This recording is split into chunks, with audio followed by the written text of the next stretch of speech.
Кала башчысы менен жолугушууда Керметау муниципалдык аймактын тургундары эң көп жол маселесин көтөрүштү. Кичи райондордун ички жолдору каралбай, тротуарлар жок экенин билдиришти. Мындан улам жолдорду иретке келтирип, асфальттоо иштерин жүргүзүү талаптары айтылды. Бирге чейинки жол только автомобиль өтө турган жолда, тротуар деген жок, эл өтө турганга өтө көйгөйлүү болуп атат. Анткени бир эле киши өтүш керек, экинчи, үчүнчү кишилер учуп өтүш керек болуп атат. Четиндеги үйлөр дарбазасын берки жолго чейин, четке чейин чыгарып алгандагы бир кишилик эле жол бар ошол жакта. Жаңы жолдо, Анардык районунда. Буягы Анар 11 ортосундагы асфальт болуш керек эле. Нар жак Үмүт Акшола неме бар го? Садик. Акчасы төлөнгөн. Качан барсак мерге бизди киргизбей. Жакшы болдуңар сиздин келгениңизге бетиме жолушканга.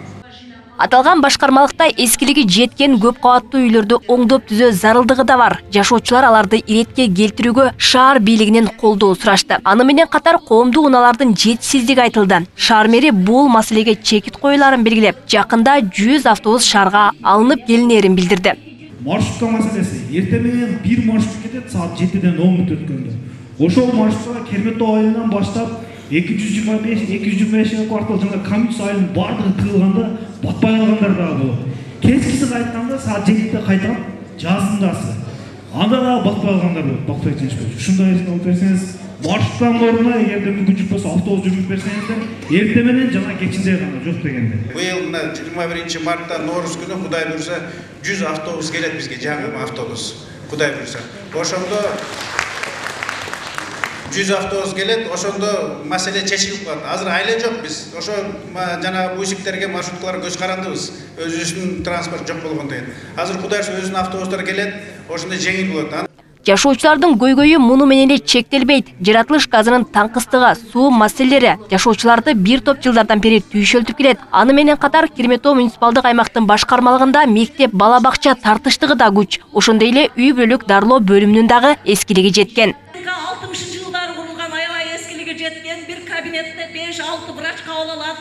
Постоянно өрчүрүп барсак, аябай эскилиги жеткен. Ушу поликлиникада ур бер деп башка десек, жер жок дейсиңер. Өткөндө депутаттар менен жолугушуп болгондо Маматкуловбу ошол айткан, жер табылса эле быйыл ур беребиз, планга киргизебиз деген. Ошо планга кирдиби? Актилек өтө чоң микрорайон. Буга бир поликлиника салдырып бербесеңиз, ушу каражаты карап, ушуну өндүрүп бербесеңиз да болбойт. 3,5 гектар жер бар.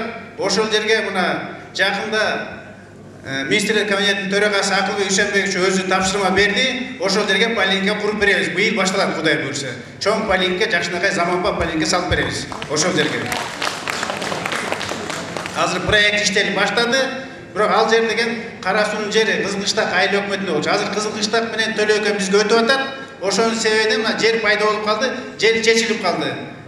Шаар мэри элдин кайрылууларына жооп берип, тиешелүү кызматтардын жетекчилерине бир катар тапшырмаларды тапшырды.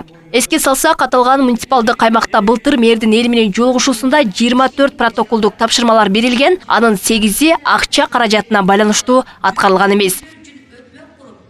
Газета журнал саткан киоскка болчу, ал эч кандай уруксаты жок аппарат коюп алды. Мана ким газ барбы? Жок, ал газ эч кандай. Газ кайда? Газ барбы? Муниципалдын жерде турат. УМС өзү чечеби? Өзү чечет. Аталган аймакта 48 миңден ашуун калк жашайт. Белгилей кетсек, шаар мэри каладагы 7 аймактын эли менен жолугушууларын улантууда. Кече Сулайман Тоо аймактык муниципалдык башкармалыгынын тургундары менен жолугуп, көйгөйлөрүн жеринде уккан. Алмагүл Эрке, Байгызы, Шахрух Именжанов, Ош ТВ.